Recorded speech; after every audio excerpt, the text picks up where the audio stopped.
Hello everyone, welcome back to you my channel maths troll with Rajiv. आज इस video में हम डिस्कस करेंगे चैप्टर 9 ट्रिग्नोमेट्री से airplane problem. Let us start. The angle of elevation of an aircraft from a point A on the ground is 60 degree. After a flight of 30 seconds, the angle of elevation changes to 30 degree. The aircraft is flying at a constant height of 3500 root 3 meter at a uniform speed. Find the speed of the aircraft. यानी कि question में एक plane है जो कि किसी point से जब उसको ऑब्जर्व किया तो एंगल ऑफ एलिवेशन है 60 डिग्री। प्लेन की हाइट फिक्स है 3500 रूट 3, स्पीड भी फिक्स है। 30 सेकंड के बाद जो एंगल है वो चेंज हो जाता है 30 डिग्री के लिए। हमें पता करना है what is the speed of the aircraft. तो इसके लिए एक डायग्राम बनाते हैं। लेट अस सपोज कि प्लेन जो है इस पॉइंट पर है और पर्सन जो है ग्राउंड पर खड़ा हुआ है। लेट अस से this is the point of observation A. Angle of elevation का मतलब ऑब्जर्वर ऊपर देख रहा है और ये एंगल हमें गिवन है 60 डिग्री। तो एंगल ऑफ ऑब्जर्वेशन 60 डिग्री हो गया। अब ये प्लेन चला कुछ टाइम के लिए फॉर 30 सेकंड्स। लेट अस से प्लेन बी से सी पहुंच गया। यहाँ से लेकर यहाँ तक इसको बी से लेकर सी के लिए टाइम लगा 30 second. Now the angle has shifted to 30 degree. This angle is now 30 degree. Plane की हाइट फिक्स है, यानी कि अभी भी हाइट वही है जो पहले थी। पहले भी हाइट हमारे पास कितनी थी? Earlier height was 3500 under root 3 metre. अभी भी हाइट है 3500 under root 3 metre. Let this point be D and this point be ई।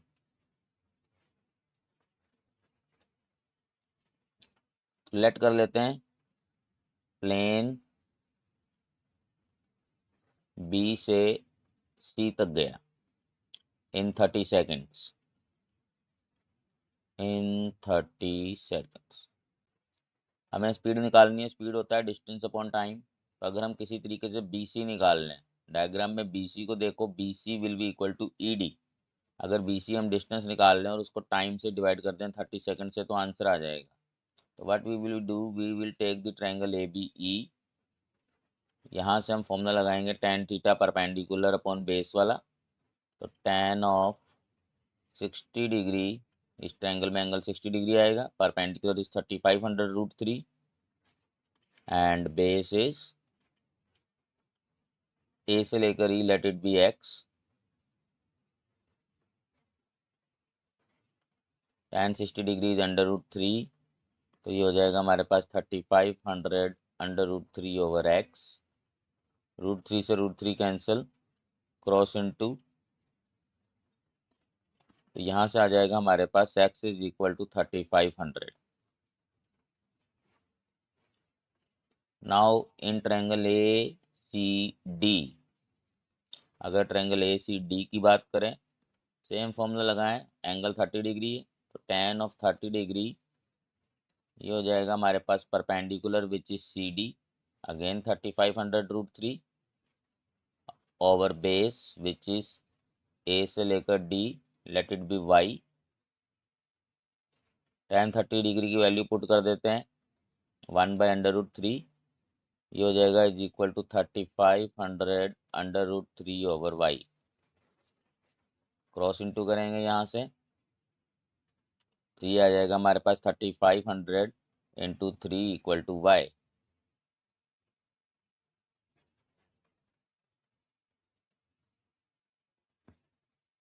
तो y इज इक्वल टू आ जाएगा 3500 इंटू 3, जो कि हो जाएगा हमारे पास 10,500।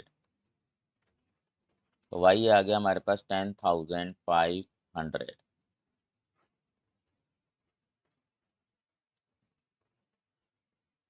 Now see from the diagram, हमें बी सी निकालना है। तो बी से लेकर सी ये होगा इक्वल टू ई से लेकर डी, और ई से लेकर डी आ जाएगा हमारे पास y माइनस एक्स।